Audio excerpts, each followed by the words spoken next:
仲以為東京池袋淨係得拉麵同埋 Sunshine City， 咁就錯啦。無論你係中意美食、咖啡、動畫、動漫定係購物，池袋都可以一次過滿足到你。今集我哋會介紹4間餐廳同埋咖啡店，分享詳細嘅 Chiikawa Park 攻略，開箱 Chiikawa 同埋 Pokemon 嘅 Pop-up Store， 仲會分享池袋行街買嘢嘅好地方，亦都會教你一日遊點樣行最順。今集絕對係池袋嘅食買玩一日攻略。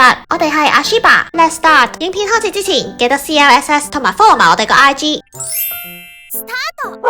我哋今次會先去池袋食個午餐。今次東京嘅住宿酒店可以睇翻我哋之前呢條片，仲可以用我哋 KKday 嘅專屬連結去訂酒店，連結已經放咗喺 info box。而如果你想喺池袋食埋早餐嘅話，推介去呢條片介紹嘅麵包店。講翻而家要介紹嘅餐廳先。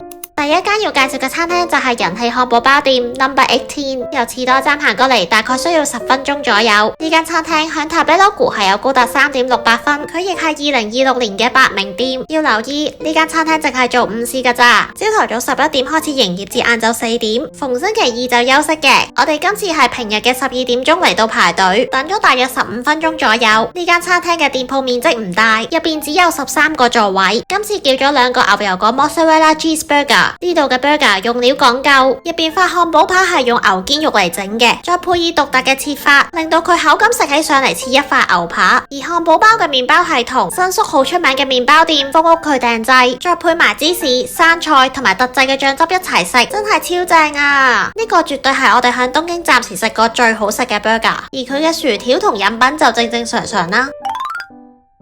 食完午餐之後，我哋會開箱 Chiikawa Park。嚟之前記得要先上網買定飛，可以去佢嘅官網，又或者透過我哋 KKday 嘅專屬連結去買飛。有關嘅連結已經放咗去 info box。如果你係第一次嚟就要留意啦，馬路對面嗰個係佢嘅出口嚟噶，而入口係響另外一邊噶。見到呢棟大廈之後，搭扶手電梯落地下行人通道，落去之後轉左，再向前行就會見到入口。呢個就係佢嘅入口啦。響指定時間嚟到，出示翻門票嘅 QR code 俾職員睇就得。入去之前會檢查隨身嘅袋，呢度係唔俾帶自拍棍入去。入去嘅時候見到呢層嘅出口位置係飛鼠公仔同人影緊相，希望一陣間我哋會見到兔兔啦。簡單介紹一下呢個 Chiikawa Park， 佢分為2層，分別係 B1 嘅體驗樓層同埋1樓嘅商店樓層。呢度嘅設計係俾你順住啲英文字母去行咗 B1 嘅體驗樓層先，之後再上1樓嘅商店樓層。正式入去之前，職員會先講一講規矩，之後入去就要睇一段片，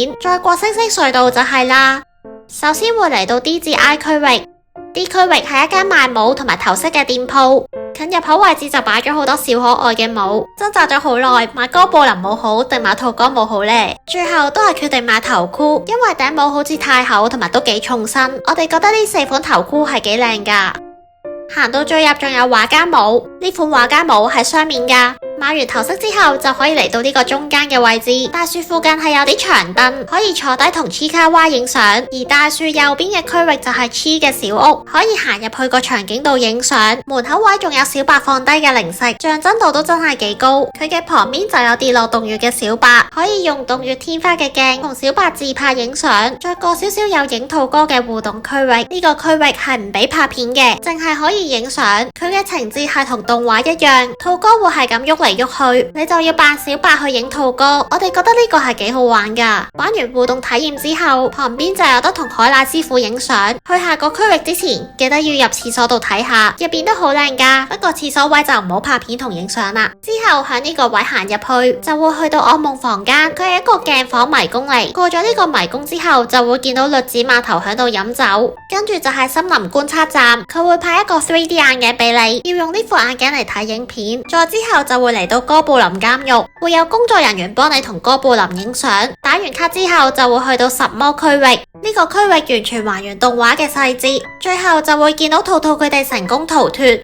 行完呢層之後就可以同公仔打卡影相，我哋超好彩啊！撞正係兔哥同埋小白，但兔哥嘅工作人員仲要係超級熱情，真係超似啊！打完卡之後上一層會嚟到遊戲區域同埋商店區域，我哋會先介紹遊戲區域，呢度有2款遊戲可以玩，分別係滾肉丸同埋蜘蛛網捕捉，每鋪都係700 yen。網上面講滾肉丸係會易啲中獎嘅，實測之後真係易啲，估唔到一夜就中咗獎。我哋去嗰期嘅獎品就係小白，之後會介紹一樓嘅商店，呢層一共有5間商店。首先會行咗賣毛公仔嘅店鋪，呢間店必買嘅係呢款公仔，佢嘅毛真係超滑，仲可以另外買唔同嘅公仔衫俾佢着，呢款真係超搞笑，星星造型就幾可愛。我哋最後就買咗呢款，旁邊仲有賣公仔嘅頭套，款式都幾多，不過都係覺得公仔衫係得意過頭套。突發，發現乳酸菌超人啊！不過因為唔靚女，所以佢就冇理我哋，佢會匿埋喺間鋪度嚇人，仲會喺度執下貨。之後會睇埋旁邊嘅文具同埋雜貨店，必買嘅有呢款簿仔同埋花牛，仲有廁仔嘅洗手液樽，亦都推介埋呢款限定款嘅毛巾，仲有好多其他款式嘅毛巾。我哋仲買咗呢個套碟。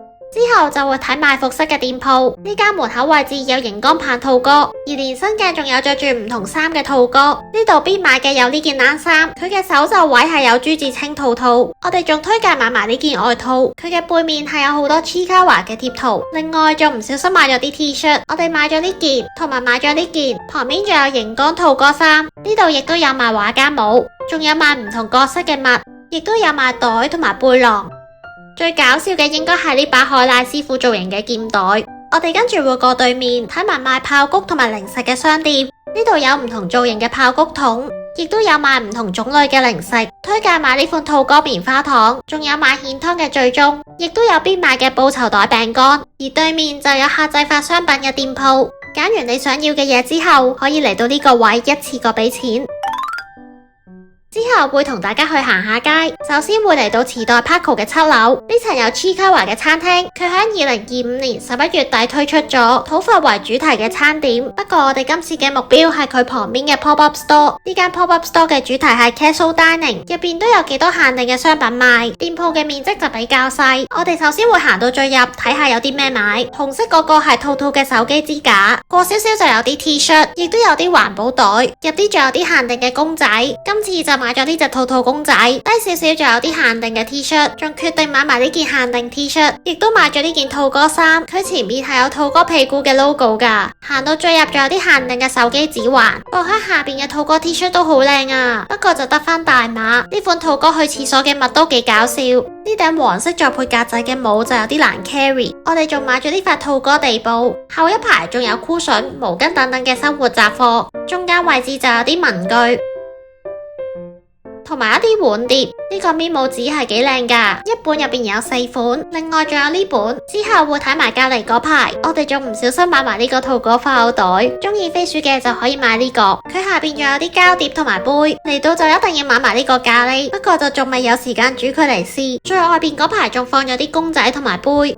最後都係決定買埋呢隻杯，咁我哋就課金先，之後再去其他地方。俾完錢之後，發現店鋪嘅旁邊仲有機可以整貼紙噶。行上一層就有自動販賣機售賣 Chi 嘅茶，亦都有團拉麵店。不過講真，佢嘅味道就真係麻麻地。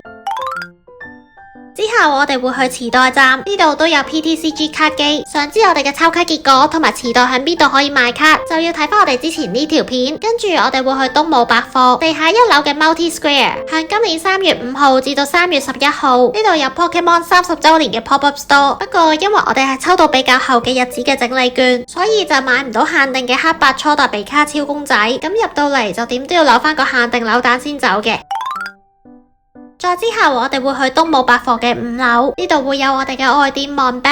之前嘅影片亦都有多次介紹過呢個品牌，而今次開箱嘅池袋分店係冇之前介紹嘅御徒町分店咁大。不過呢度除咗可以退稅之外，仲可以用埋東武百貨嘅95折 coupon， 所以上嚟買嘢之前記得先去2樓嘅 Tourist Information 度出示翻你嘅 passport， 就可以拎到張 coupon 噶啦。咁喺度買戶外服飾就會再抵啲。另外5樓仲有連絡通道行去隔籬嗰個商場，呢度係有超大間嘅 Free Compass， 幾好行噶。如果你有養寵物嘅話，就一定要嚟呢度望下，因為佢嘅寵物用品係超級齊款。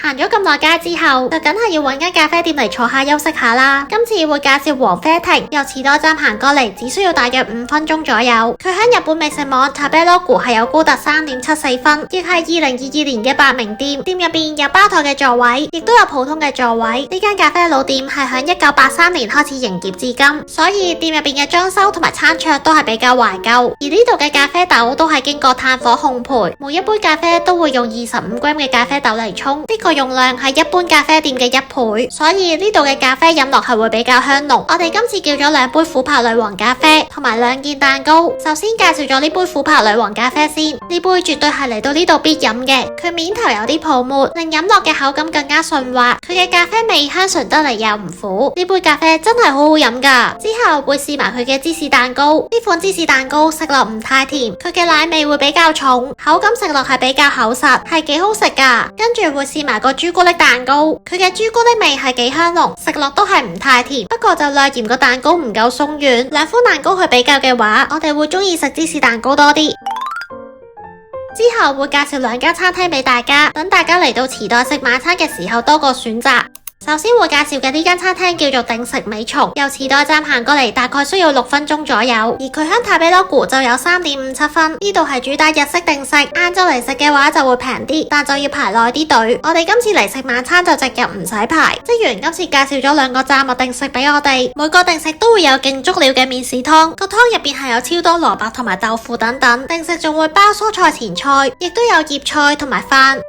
我哋會先食咗個炸蠔定食先，塊炸蠔都幾大塊，食落係外脆內軟，炸粉好薄脆，而隻蠔係好肥美嘅。跟住會試埋個炸蝦同埋魷魚定食，炸魷魚同埋炸蝦嘅肉質都好彈牙，都係好好食噶。我哋覺得呢間餐廳嘅炸物係幾高質噶，性價比係唔錯噶。